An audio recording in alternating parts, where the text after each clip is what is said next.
Hi, அனைவருக்கும் வணக்கம். ஹேமலதா ஸ்ரீராம்னு வாங்க வீடியோக்குள்ளே போகலாம். நான் சாதனை பெண்மணியாளர் விருது வாங்கியிருந்த பாருங்கள், அந்த படத்தை இங்கே வச்சுருக்கேன் பாருங்கள். சர்வதேச மகளிர் தினம் 2025 அனைத்து குடியிருப்பு நலசங்கம் மூலியமாக எனக்கு வழங்கினாங்க. நீங்களும் பாருங்கள். இன்றைக்கி என்ன வீடியோ போட போகிறோன்னா, மூலிகை கஷாயம். இது பாருங்கள், இது முருங்கைக்கீரை, முருங்கைக்கீரை, மூக்கரட்டை, முருங்கைக்கீரை காட்டுறேன். இதை பாருங்கள், அப்படியே போட்டிருக்கோம் பாருங்கள். முருங்கைக்கீரையும் மூக்கரட்டைன்னா கத்திரி கலரில் பூ இருக்கும். அதையும் மிளகு, ஜீரகம், பூண்டு எல்லாத்தையும் தட்டி போட்டு இதை கொதிக்க வச்சேன். கொதிக்க வச்ச அப்புறம் இதோ பாருங்கள், இந்த டம்ளரில் வச்சுருக்கோம் பாருங்கள். இப்படி தான் இருக்கும். இது கொஞ்சம் உப்பு போட்டுக்கலாம் நம்ம தேவையானதை. இது எங்கள் வீட்டில் பூத்த செம்பருத்தி பூ. இது அப்புறமா 11 மணிக்கு டீ குடிப்பேன். அதில் ஒரு பூ எடுத்து போடுவேன், மீதி சாமிக்கு வைப்பேன்.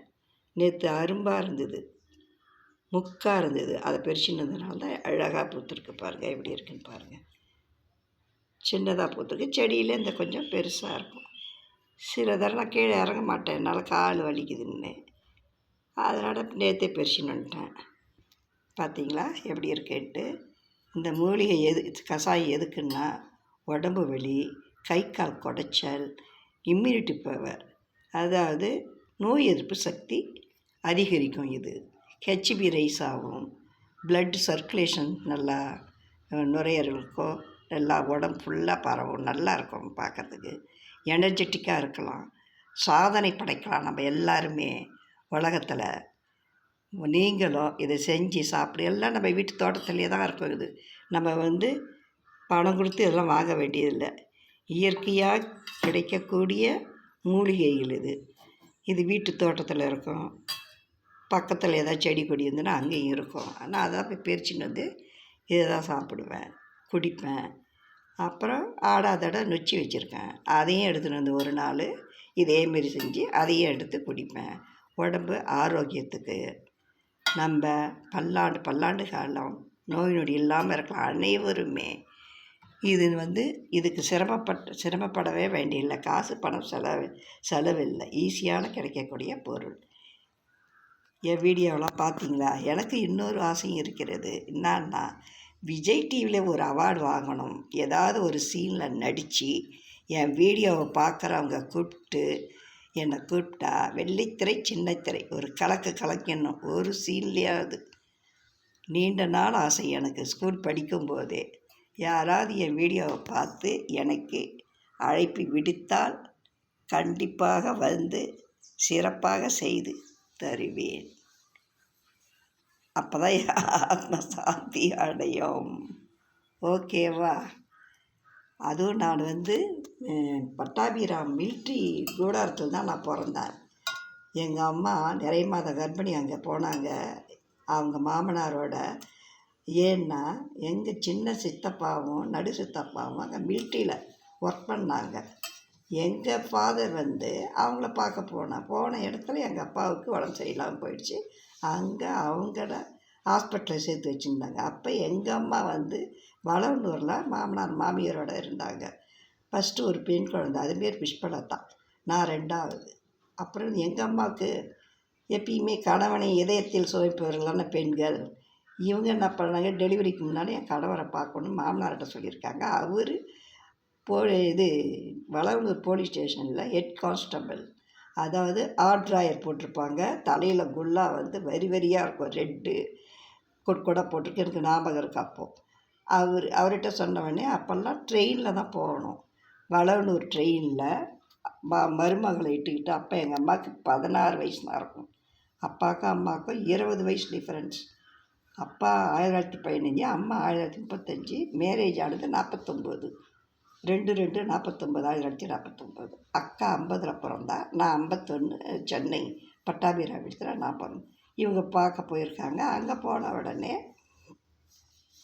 போன உடனே இறங்கி இந்த பட்டாபிராம் இடத்துக்கு போயிருக்காங்க.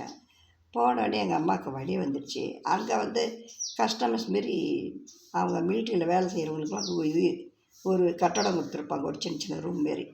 அந்த ரூமில் போய் எங்கள் அம்மாவை தங்க வச்சுருக்காங்க. அங்கே வந்து ரிக்ஷாக்காரங்க, அங்கே அந்த காலத்தில் ரிக்ஷா தானே இருக்கும், அவங்க 2 பேரும் ஹஸ்பண்ட் ஒய்ஃபு அங்கே இருப்பாங்க போல இருக்குது. ஏதோ அவங்களுக்கும் வேலை செஞ்சுட்டு அவங்கள கூப்பிட்டு எங்கள் சின்ன சித்தப்பா, நடு சித்தப்பா பார்க்க சொல்லி அந்த ஒய்ஃப் வந்து பார்த்து சூரியன் உதயம் ஆகும்போது காலை வேலை அமைதியான நேரம் அப்போ நான் உதிர்ச்சிருக்கிறேன்.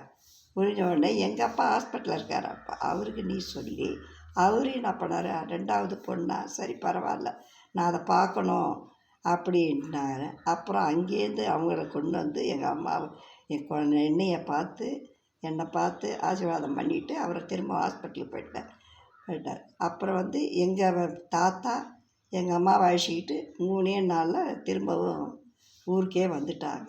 என் கதை இவ்வளவு தான், புரியுதுங்களா? அதுலேருந்து எனக்கு வந்து சின்ன குழந்தையிலேருந்து ஆடணும் பாடம் அந்த வெறி இருந்துக்கிட்டே இருக்குது எனக்கு. ஸ்கூல்லேயும் சரி எங்கேயும் சரி அந்த சூரிய உதயம் ஆகும்போது எந்த குழந்தை பிறந்தாலும் வில் பவர் இருக்கும். இது எப்பயுமே ஒரு ஐதீகம் சொல்லுவாங்க பெரியவங்க.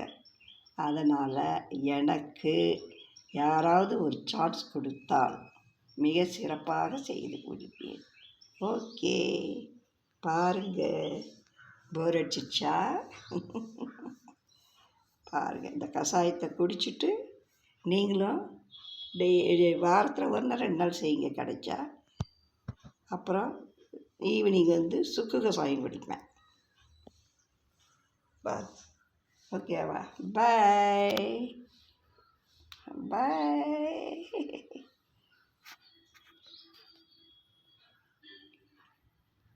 பிறர் உயர்வினிலே உனக்கிருக்கும் இன்பம் இவை அனைத்திலுமே இருப்பதுதான் தெய்வம்.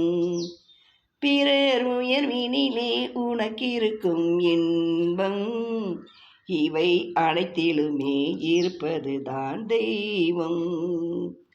இதோ எந்தன் தெய்வம் முன்னாலே நான் ஒரே ஒரு புன்னகையில் கண்டேனே. ஓகே, பாய்.